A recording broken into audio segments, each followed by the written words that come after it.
Oh, did someone throw mud at you? Because your skin's a bit dirty. I think you should put a bit of makeup on, or... Have you washed in bleach? She looked at him and went, is that contagious? You look like a cow. You're an alien. These are just some of the hurtful things you should never say to a person with vitiligo. Vitiligo is a skin condition that affects 1% of the global population. That's around 70 million people. Celebrities like Winnie Harlow, Monique Hart, and even the legendary Michael Jackson have embraced their unique skin and brought vitiligo into the limelight. America My Face is saying everything that you need to know.com. I have a skin disorder that destroys the pigmentation of the skin. It's something that I cannot help. With some vitiligans, you might not even know they've got it.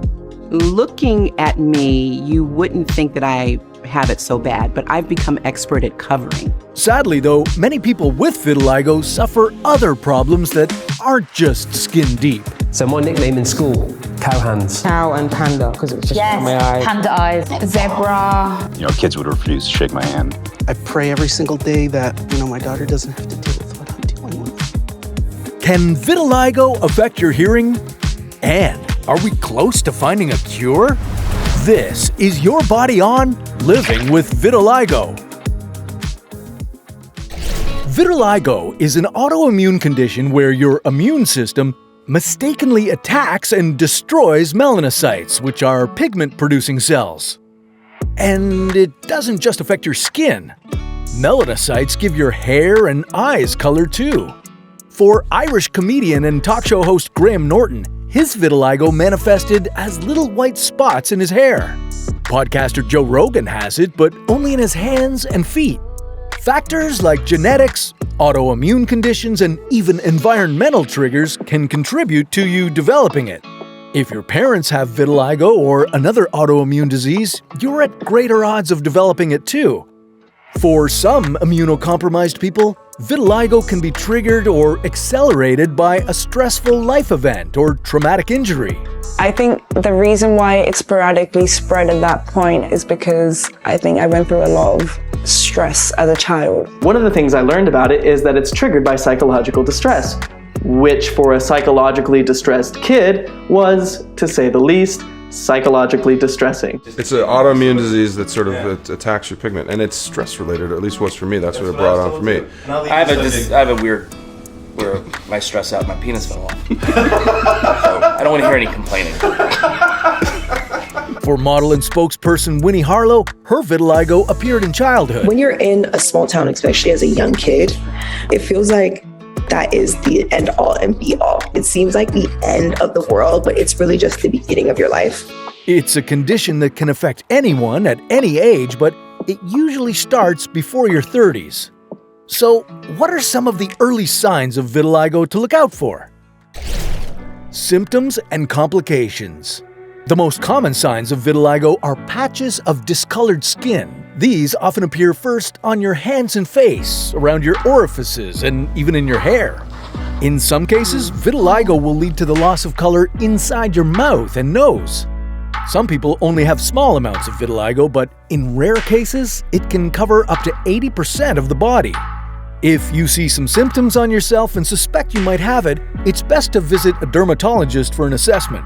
If you're diagnosed with vitiligo, you're more prone to sunburns and have a higher risk of autoimmune conditions like hyperthyroidism, diabetes, and anemia.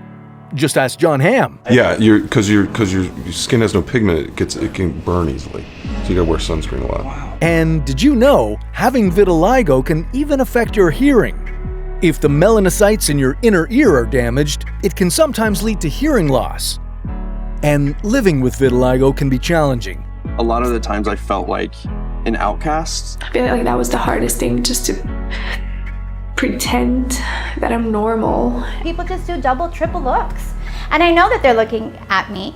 For some people, it's a frustrating nightmare. I didn't want to face, the kids. I didn't want to live my life like this every single day, feeling bad about myself, feeling ashamed of myself. Many people with the disease have experienced bullying, anxiety, and embarrassment. I didn't have a lot of girls who were my friends because they didn't like it.